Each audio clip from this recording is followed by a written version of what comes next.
Assalamualaikum, my dear varsity aspiring students. You are most welcome again in another new video class, and it's me, Muhammad Mithal Mohi, with you. And today, in this video, I will be talking about embedded question.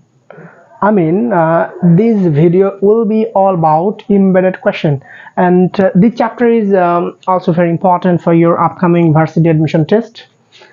So let's get started. আজকের এই ক্লাসে আমি তোমাদের embedded question নিয়ে আলোচনা করব এবং যারা ভার্সিটি প্রিপারেশন নিচ্ছ তোমরা জানো যে এমবেডেড কোয়েশ্চেন খুবই একটি ইম্পর্টেন্ট চ্যাপ্টার এবং এখান থেকে প্রায় প্রত্যেকবারেই বিভিন্ন অ্যাডমিশন টেস্টে প্রশ্ন হয়ে থাকে। তো আজকের ক্লাস হচ্ছে এমবেডেড কোয়েশ্চেন। ওকে, দেখো এমবেডেড কোয়েশ্চেন আমি অলরেডি বোর্ডে লিখে রাখছি। দেখো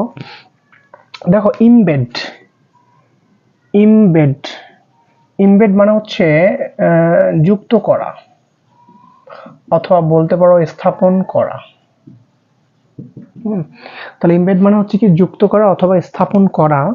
এই এমবেডের ভিতরে হচ্ছে এমবেডেড মানে হচ্ছে যুক্ত অথবা স্থাপিত।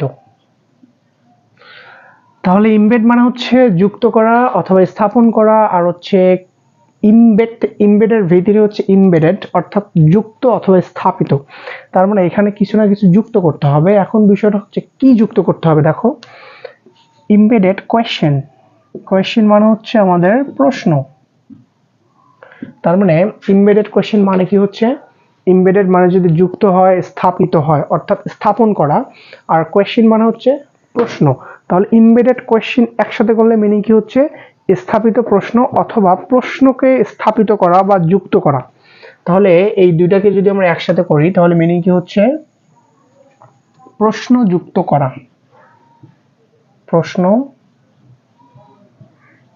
যুক্ত করা। Okay fine. তাহলে এমবেডেড কোয়েশ্চেন মানে হচ্ছে আমাদের হচ্ছে প্রশ্ন যুক্ত করা। এখানে প্রশ্ন যুক্ত করা বলতে তোমরা যেটা বুঝবা সেটা হচ্ছে প্রশ্নবোধক বাক্যকে যুক্ত করা অর্থাৎ ইন্টারোগেটিভ সেন্টেন্সকে যুক্ত করা। ইন্টারোগেটিভ সেন্টেন্সকে যুক্ত করা। তাহলে এখানে এমবেডেড কোয়েশ্চেনের মূল বিষয়টা কি দেখো, এমবেডেড মানে হচ্ছে যুক্ত, কোয়েশ্চেন মানে হচ্ছে প্রশ্ন। তার মানে এমবেডেড কোয়েশ্চেনের মেইন বিষয় হচ্ছে এখানে একটা প্রশ্নকে অ্যাড করতে হবে, একটা প্রশ্নকে যুক্ত করতে হবে। অর্থাৎ এখানে প্রশ্নকে যুক্ত করা বলতে আসলে যেটা বোঝানো হবে সেটা হচ্ছে একটা প্রশ্নবোধক বাক্যকে যুক্ত করতে হবে। আর যখন একটা প্রশ্নবোধক বাক্যকে আমি আর অন্য একটা সেন্টেন্সের সাথে অ্যাড করে দেবো সেটা হয়ে যাবে এমবেডেড কোয়েশ্চেন। আবার বলতেছি, দেখো এমবেডেড কোয়েশ্চেনটা আসলে কি। এমবেডেড কোয়েশ্চেনটা হচ্ছে যখন একটা প্রশ্নবোধক বাক্যকে অর্থাৎ একটা ইন্টারোগেটিভ সেন্টেন্সকে আমি অন্য যে কোনো সেন্টেন্সের সাথে অ্যাড করে দিব তখন সেটাকে বলা হবে এমবেডেড কোয়েশ্চেন। দেখো বিষয়টা হচ্ছে এরকম, এমবেডেড কোয়েশ্চেন। তাহলে এমবেডেড কোয়েশ্চেন মানে হচ্ছে প্রশ্ন যুক্ত করা। প্রশ্ন যুক্ত করা বলতে আমরা এখানে যেটা বুঝবো সেটা হচ্ছে একটা প্রশ্নবোধক বাক্যকে যুক্ত করা। Okay fine. আচ্ছা মনে করো এখানে দুইটা সেন্টেন্স, ঠিক আছে। তো এই সেন্টেন্সটা হতে পারে আমার অ্যাসার্টিভ অথবা হতে পারে ইন্টারোগেটিভ অথবা হতে পারে ইম্পারেটিভ। এই সেন্টেন্সটা যে কোনো ধরনের হতে পারে। এটা হতে পারে অ্যাসার্টিভ, হতে পারে ইন্টারোগেটিভ অথবা হতে পারে ইম্পারেটিভ। এখন এই সেন্টেন্সটা আমাকে অবশ্যই হতে হবে ইন্টারোগেটিভ। এই সেন্টেন্স বলো ইন্টারোগেটিভ, অর্থাৎ এই সেন্টেন্সটা হতে হবে প্রশ্নবোধক বাক্য। তাহলে এই সেন্টেন্সটা আমার হতে পারে অ্যাসার্টিভ, হতে পারে ইন্টারোগেটিভ, হতে পারে ইম্পারেটিভ, এবং এই সেন্টেন্সটা হবে ইন্টারোগেটিভ অর্থাৎ এই সেন্টেন্সটা আমার কি হবে ইন্টারোগেটিভ। তো এই অ্যাসার্টিভ, ইন্টারোগেটিভ বা ইম্পারেটিভ সেন্টেন্সের সাথে যখন আমি আরেকটা ইন্টারোগেটিভ সেন্টেন্স যুক্ত করব এই যুক্ত করাটাকে বলা হবে এমবেডেড কোয়েশ্চেন। এখন এই ইন্টারোগেটিভ সেন্টেন্সের গঠন আমরা কি জানি, ইন্টারোগেটিভ সেন্টেন্সের গঠন হচ্ছে ডব্লিউএস ওয়ার্ড, তারপরে কি অক্সিলারি ভার্ব, তারপরে কি সাবজেক্ট, তারপর হচ্ছে প্রিন্সিপাল ভার্ব, তাই না? Okay fine. তাহলে আমাদের ইন্টারোগেটিভ সেন্টেন্সের গঠন হচ্ছে ডব্লিউএস ওয়ার্ড, সাহায্যকারী ভার্ব, সাবজেক্ট, তারপর হচ্ছে মূল ভার্ব। তাহলে এই সেন্টেন্সটাকে আমি এই ইন্টারোগেটিভ সেন্টেন্সটাকে এই অ্যাসার্টিভ, ইন্টারোগেটিভ বা ইম্পারেটিভ সেন্টেন্সের সাথে যখন আমি অ্যাড করব, যুক্ত করে দিই, একটা সেন্টেন্সে পরিণত করব, this is called embedded question. Okay, আমি আবার বলতেছি যে একটা অ্যাসার্টিভ, ইন্টারোগেটিভ বা ইম্পারেটিভ সেন্টেন্সের সাথে যখন আরেকটা ইন্টারোগেটিভ সেন্টেন্স অ্যাড করব, এই ইন্টারোগেটিভ সেন্টেন্সটাকে অ্যাড করাকেই বলা হয় এমবেডেড কোয়েশ্চেন। এখন বিষয়টা হচ্ছে যখন আমি এই ইন্টারোগেটিভ সেন্টেন্সটা অ্যাড করব, এই অ্যাড করার সময় আমাকে যেটা মনে রাখতে হবে সেটা হচ্ছে এই ইন্টারোগেটিভ সেন্টেন্সটার ইন্টারোগেটিভ থাকবে না, এটা অ্যাসার্টিভ হয়ে যাবে। আবার বলতেছি, এই ইন্টারোগেটিভ সেন্টেন্সটা যখন আমি এই সেন্টেন্সটার সাথে অ্যাড করব, অ্যাড করলে এই যে ইন্টারোগেটিভ সেন্টেন্সের যে গঠনটা আছে এটা চেঞ্জ হয়ে অ্যাসার্টিভ হয়ে যাবে। তাহলে কি হবে? তাহলে দেখো, মনে করো এটা এই সেন্টেন্সটার সাথে আমি অ্যাড করে দিলাম, এটা আমার হতে পারে অ্যাসার্টিভ, হতে এবার এই সেন্টেন্সটা এখানে দেওয়া আছে এবং এই সেন্টেন্সটা আমি অ্যাড করব, ইন্টারোগেটিভ সেন্টেন্সটা অ্যাড করব। ইন্টারোগেটিভ সেন্টেন্সটা যখন অ্যাড করব সেক্ষেত্রে এই যে ডব্লিউএস ওয়ার্ডটা আছে, এই ডব্লিউএস ওয়ার্ডটা আমার ঠিক থাকবে, ডব্লিউএস ওয়ার্ডটা আমার কনজাংশন হিসেবে কাজ করবে। তাহলে এই ডব্লিউএস ওয়ার্ডটা যখন আমি অ্যাড করব, ডব্লিউএস ওয়ার্ড দিয়ে অ্যাড করব, এরপরে আমাকে সাবজেক্ট নিয়ে আসতে হবে। কি নিয়ে আসতে হবে? সাবজেক্ট, অর্থাৎ সাবজেক্টটা আগে আসবে তারপরে সাহায্যকারী ভার্বটা চলে যাবে। কারণ আমি এটাকে যখন অ্যাড করব, এই ইন্টারোগেটিভ সেন্টেন্সটাকে যখন এই সেন্টেন্সটার সাথে অ্যাড করব, এটা অ্যাসার্টিভ হয়ে যাবে। কি হয়ে যাবে? অ্যাসার্টিভ। আর এই অ্যাড করব আমি কি দিয়ে? এই যে ডব্লিউএস ওয়ার্ডটা, অর্থাৎ প্রশ্নবোধক বাক্যে যে ডব্লিউএস ওয়ার্ডটা দেয়া থাকবে, এই ডব্লিউএস ওয়ার্ডটা দিয়ে অ্যাড করব, দেন ডব্লিউএস ওয়ার্ডটার পর এটা তো কনজাংশন হয়ে যাবে, আর কনজাংশনের পরে আমাকে এটাকে অ্যাসার্টিভ করতে হবে। অ্যাসার্টিভ করার জন্য আমাকে প্রথমে যেটা নিয়ে আসতে হবে সেটা হচ্ছে সাবজেক্ট, দেন ভার্বগুলো চলে যাবে। এবং এই সেন্টেন্সটা শেষে, যেমন এখানে প্রশ্নবোধক চিহ্ন আছে, এই সেন্টেন্সটা শেষে আসলে ফুল স্টপ হবে নাকি প্রশ্নবোধক চিহ্ন হবে এটা ডিপেন্ড করবে আমার প্রথম সেন্টেন্সটার উপর। এখন এই সেন্টেন্সটা যদি অ্যাসার্টিভ হয় তাহলে এখানে হবে ফুল স্টপ, আবার এই সেন্টেন্সটা যদি আমার ইন্টারোগেটিভ হয় তাহলে এখানে হবে প্রশ্নবোধক চিহ্ন। তার মানে এমবেডেড কোশ্চেন হচ্ছে একটা যে কোনো সেন্টেন্সের সাথে আমি একটা প্রশ্নবোধক বাক্য যখন অ্যাড করব এবং এই বাক্যটা হয়ে যাবে assertive, this is called embedded question. আমি এক্সাম্পল দিয়ে বোঝাই দিচ্ছি। দেখো, মনে করো একটা সেন্টেন্স আমি দিই এখানে, আই নো। আচ্ছা দেখো, আই নো এটা কি সেন্টেন্স? আই নো মানে আমি জানি, এটা assertive sentence, subject plus verb, assertive sentence. আমি এখানে আরেকটা সেন্টেন্স লিখি যে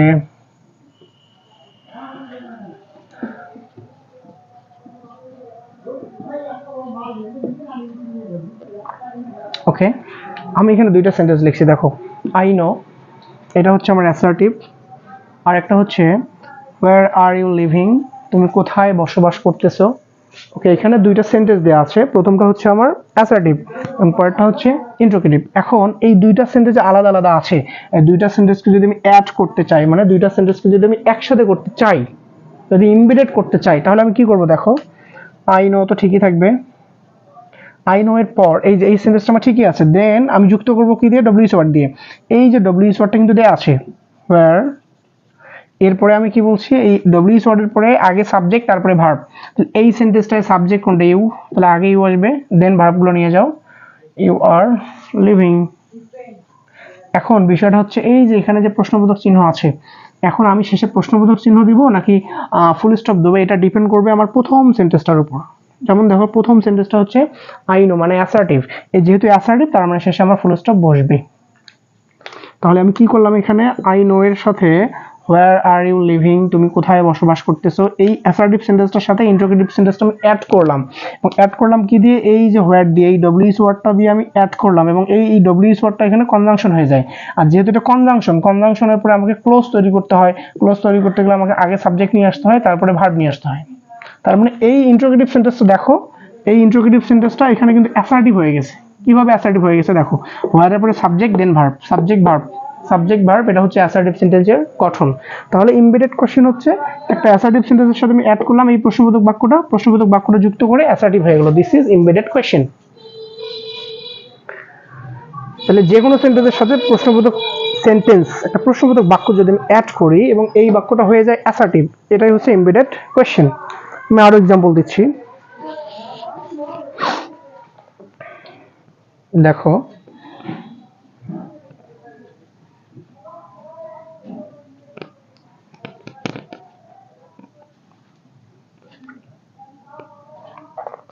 ওকে ফাইন, মনে করো দুইটা সেন্টেন্স, টেল মি এটা একটা সেন্টেন্স, আর একটা হচ্ছে হোয়াট ইজ ইয়োর নেম।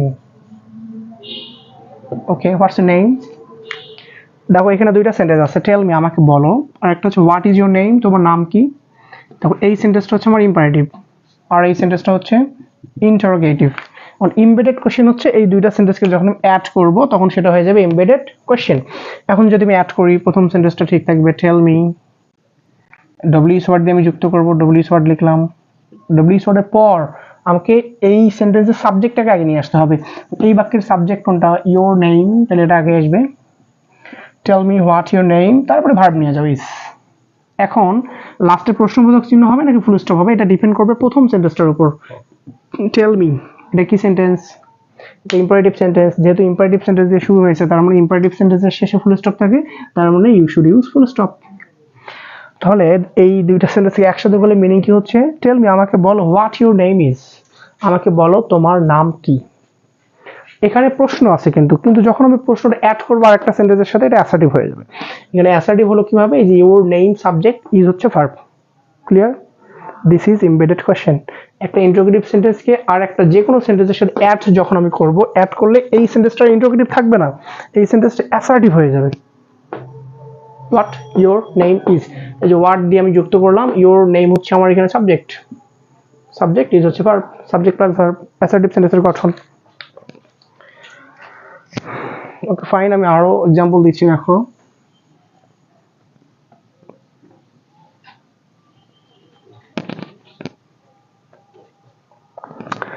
এবার মনে করো আমি দুইটা সেন্টেন্স দিচ্ছি। ডু ইউ নো, তুমি কি জানো?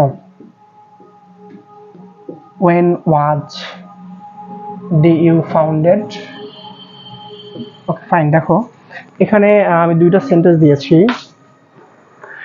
এখানে দুইটা সেন্টেন্সেই ইন্টারোগেটিভ। আমি বলছি ইন্টারোগেটিভ সেন্টেন্সকে আমি এখানে অ্যাড করব, হতে পারে সেটা অ্যাসার্টিভ, হতে পারে ইন্টারোগেটিভ, হতে পারে ইম্পারেটিভ।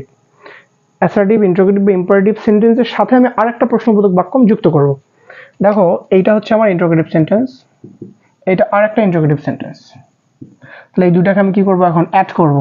ঠিক আছে, অ্যাড করি। আমার প্রথম সেন্টেন্সটা ঠিকই থাকবে, ডু ইউ নো, তুমি কি জানো। এরপরে যুক্ত করব কি দিয়ে, ডব্লিউএস ওয়ার্ড দিয়ে, এটা ঠিক থাকবে।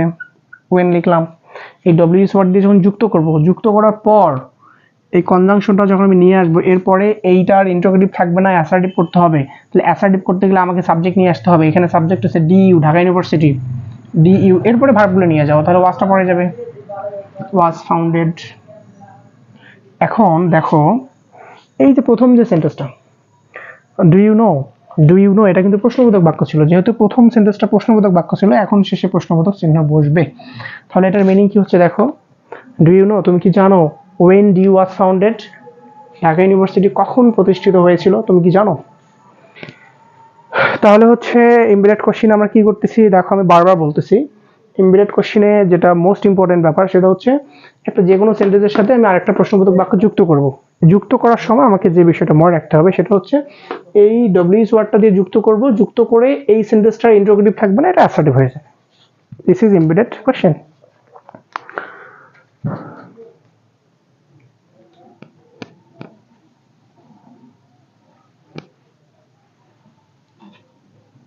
ওকে, এমবেডেড কোশ্চেন থেকে কিভাবে এমসিকিউ আসে দেখো।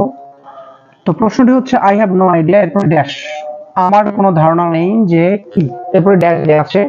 এখন এমবেডেড কোশ্চেনের ক্ষেত্রে যেটা মনে রাখতে হবে, তোমরা জানো যে এমবেডেড কোশ্চেন হচ্ছে একটা যে কোনো সেন্টেন্সের সাথে আমি একটা প্রশ্নবোধক বাক্য অ্যাড করব, এবং এই অ্যাড করার সময় আমার এখানে ডব্লিউএস ওয়ার্ড থাকতে হয়। দেখো চারটা অপশনে কিন্তু ডব্লিউএস ওয়ার্ড দেওয়াই আছে। তো ডব্লিউএস ওয়ার্ড যখন এখানে আসে, ডব্লিউএস ওয়ার্ডের পরে আমাদের কি নিয়ে আসতে হয়, সাবজেক্ট, দেন হচ্ছে ভার্ব। তাহলে এখন আমাকে দেখতে হবে কোন গঠনে, এই চারটা অপশনের মধ্যে কোন অপশনে ডব্লিউএস ওয়ার্ডের পরে সাবজেক্ট দেন ভার্ব আছে। মানে এমবেডেড কোশ্চেন করতে গেলে যখন আমি প্রশ্নটা অ্যাড করব, অ্যাড করার সময় এই ডব্লিউএস ওয়ার্ডের পর সাবজেক্ট ভার্ব, কোন অপশনে সাবজেক্ট ভার্ব আছে দেখো। এ অপশনে দেখো ডব্লিউএস ওয়ার্ড কিন্তু সাবজেক্ট নাই, তার মানে হবে না। এবার বি অপশনে আছে ডব্লিউএস ওয়ার্ড আছে, দেখো সাবজেক্ট নাই, বিও হবে না। সি অপশনে দেখো ডব্লিউএস ওয়ার্ড আছে, আমার সাবজেক্ট কিন্তু দেয়া নাই, তাহলে হবে না। এবার দেখো ডি অপশনে ডব্লিউএস ওয়ার্ড কিন্তু সাবজেক্ট তারপরে ভার্ব, এই সাবজেক্ট তারপর হচ্ছে আমার ভার্ব। তাহলে আমি কি বললাম যে এমবেডেড কোশ্চেন করার ক্ষেত্রে আমাকে, এমবেডেড কোশ্চেনের ক্ষেত্রে আমাকে দেখতে হবে ডব্লিউএস ওয়ার্ডের পর সাবজেক্ট ভার্ব আমার যেহেতু লাগে, তাহলে কোন অপশনে সাবজেক্ট ভার্ব দেওয়া আছে, ডব্লিউএস ওয়ার্ড সাবজেক্ট ভার্ব, এটাই right. This is embedded question. So তোমরা যারা হচ্ছে ভিডিওটি দেখলা এবং যদি ক্লাসটি বুঝে থাকো, তো তোমরা যারা বই কিনছো ইতিমধ্যে, বই থেকে এমবেডেড কোশ্চেনের প্র্যাকটিসগুলো করে দেখবা, এবং ইনশাল্লাহ তোমরা এমবেডেড কোশ্চেনের যতগুলো প্র্যাকটিস আছে বুঝতে পারবা। ঠিক আছে, ধন্যবাদ সবাইকে।